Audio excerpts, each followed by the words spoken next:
Selamat pagi anak-anak. Bagaimana kabar kalian hari ini? Baik, sehat, luar biasa. Yes. Semoga kita semua selalu diberi kesehatan oleh Allah Subhanahu wa taala. Amin. Sebelum memulai pembelajaran hari ini, mari kita berdoa sesuai agama dan kepercayaan kita masing-masing. Berdoa dimulai.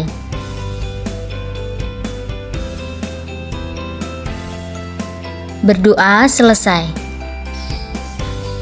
Hari ini kita akan belajar tema 3, benda di sekitarku, subtema 3, perubahan wujud benda, pembelajaran keempat.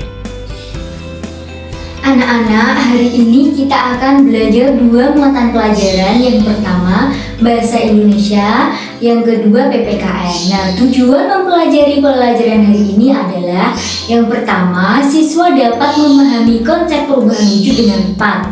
Yang kedua, siswa dapat menemukan kata atau istilah khusus berkaitan dengan perubahan wujud benda. Yang ketiga, siswa dapat membuat daftar tugas individu berdasarkan perannya masing-masing dengan tepat.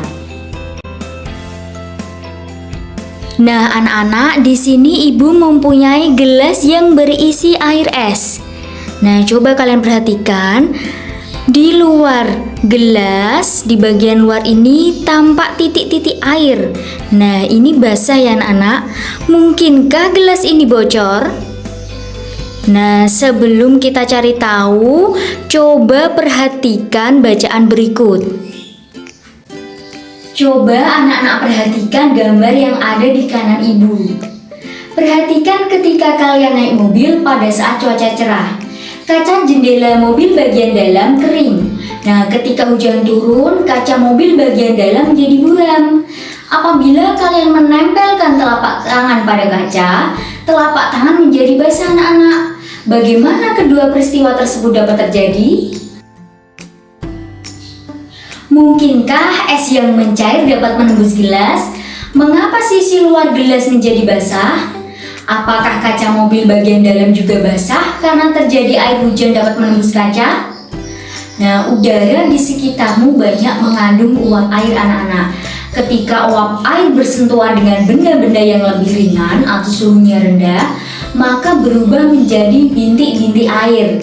Jadi, tetes-tetes air di sisi luar gelas bukan berasal dari dalam gelas. Akan tetapi tetes-tetes air berasal dari uap air di sekitarnya. Nah, itu dinamakan proses mengembun. Nah, sekarang kita cari tahu apa itu mengembun. Mengembun adalah proses perubahan wujud dari gas menjadi cair. Peristiwa mengembun disebabkan oleh penurunan suhu atau pelepasan panas menyebabkan gas berubah menjadi cair anak-anak. Ini adalah contoh peristiwa mengembun selain dari gelas yang berisi air es tadi dan bagian dalam kaca mobil yang ikut basah saat mobil dikendarai saat hujan. Nah, yang ketiga itu ada titik-titik air atau embun di dedaunan pada pagi hari anak-anak. Nah, misalkan anak-anak jalan-jalan pagi hari di sawah melihat daun yang ada di sawah tersebut basah, ada titik-titik air. Nah, itu dinamakan proses mengembun. Nah, yang keempat, berubahnya awan menjadi titik-titik air hujan. Nah, anak-anak nanti di rumah boleh melakukan percobaan berikut, namun dengan hati-hati. Yang pertama, siapkan alat dan bahannya dulu anak-anak. Siapkan gelas berisi air panas atau hangat. Kemudian cara kerjanya, 1. Tutuplah gelas tersebut dengan tutup gelas. Nah, jadi ada penutup gelasnya. Yang kedua, biarkan 1-2 menit. Kemudian bukalah tutup gelas tersebut. Perhatikan apa yang terjadi di permukaan tutup gelas. Nah, itu juga disebut dengan proses mengembun. Kalian telah membaca penjelasan tadi. Adakah kata yang belum kalian pahami anak-anak? Nah, di sini ibu mempunyai contoh kosakata baru beserta artinya. Yang pertama ada proses. Proses adalah urutan pelaksanaan atau kejadian yang saling terkait. Yang kedua ada embun. Embun adalah uap air yang mengalami proses pengembunan, yaitu proses berubahnya gas menjadi cair. Yang ketiga ada cuaca. Cuaca adalah keadaan udara pada saat tertentu dan di wilayah tertentu yang relatif sempit dan pada jangka waktu yang singkat. Yang keempat ada suhu. Suhu adalah suatu besaran yang menunjukkan derajat panas benda. Nah, sedangkan yang terakhir ada uap. Uap adalah titik-titik dari benda cair di udara. Sekarang coba kalian simak bacaan berikut. Siti dan teman-temannya baru saja melakukan percobaan di dalam kelas. Percobaan di dalam kelas menggunakan es batu dan air. Ternyata lantai kelas menjadi basah anak-anak. Siti meminta bantuan petugas kebersihan untuk mengeringkan lantai kelas. Petugas menggunakan kain pel dibantu Siti dan teman-temannya. Nah, dari cerita tersebut, apakah anak-anak bisa menemukan peran yang ada di cerita?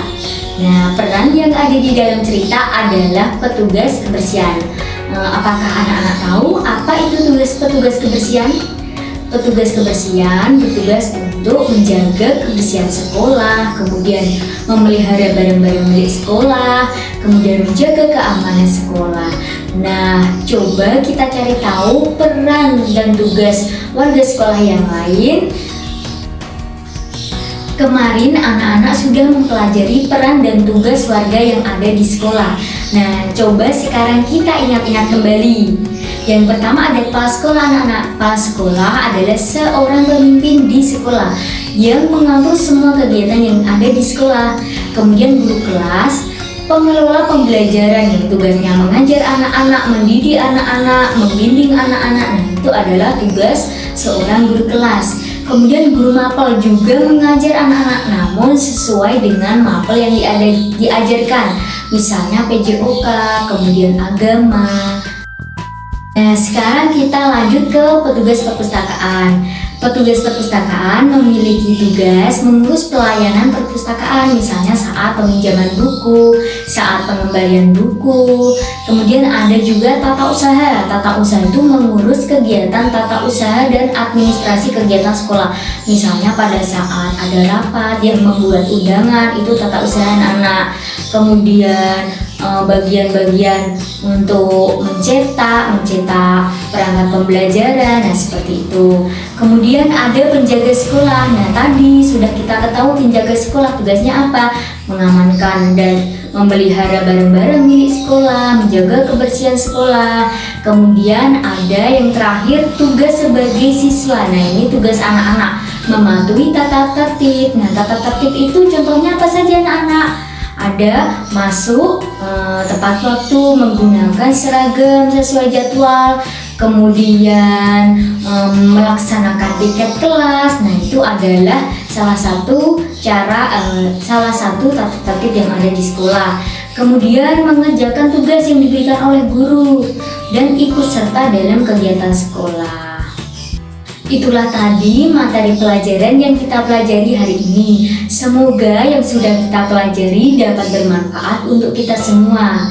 Ibu cukupkan. Wassalamualaikum warahmatullahi wabarakatuh.